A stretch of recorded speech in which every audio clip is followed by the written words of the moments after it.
সূর্যমুখীর ফুল চাষ করা হয়েছে, মাশাআল্লাহ করে প্রচুর পরিমাণ সূর্যমুখী হয়েছে, ফুল হয়েছে।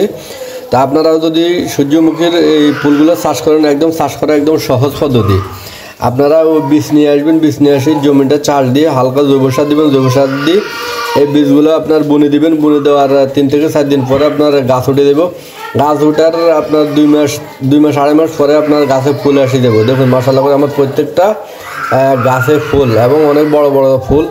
তো এই ফুলগুলোর বর্তমানে এই ফুলের বীজ থেকে আপনার তেল নেওয়া হয় এবং এটা দেখতে অনেক সুন্দর। তা আপনারা যদি এই সূর্যমুখী বাণিজ্যিক আকারে চাষ করেন, তাহলে আপনারা এটা থেকে যে বীজগুলো হয়, এই বীজগুলো ছোটো ছোটো আপনার ওই যে কুমড়োর দানার মতো একটা ফুলে অনেকগুলো বীজ হয়। আর এই বীজগুলো আপনার কেজি হিসাবে বিক্রি হয়। এটার বর্তমানে অনেক চাহিদা। এটা আপনার বীজের জন্য ওই ভেটেরিনারি দোকানে কিনে নিয়ে যায়। এর পাশাপাশি এটার আপনার যদি বেশি হয় বাণিজ্যিক আকারে, তাহলে আপনার ওই কেজি হিসেবে আপনি এগুলো বিক্রি করে দিতে পারবেন। এই সূর্যমুখীর ফুল দিয়ে আপনার তেল তৈরি হয়। এই সূর্যমুখীর এই ফুল এই জন্য বাণিজ্যিক আকারে বর্তমানে চাষ করতেছে মানুষ। এটার অনেক চাহিদা। আর এটার তেল শরীরের জন্য অনেক ভালো এবং আপনার মানসম্মত। তা আপনারাও পারেন সূর্যমুখীর ফুল চাষ করতে। সূর্যমুখীর ফুল চাষ করা একদম সহজ।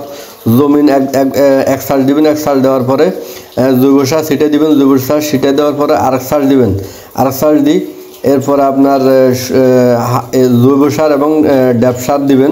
দিয়ে সূর্যমুখীর ফুলগুলো বীজগুলোকে ছিটে দিবেন, ছিটে দিই এরপরে আরেক সার দিয়ে দিবেন। দেখবেন 3 থেকে 4 দিন পরে গাছ উঠে দেবো, আর কিছু করা লাগবে না।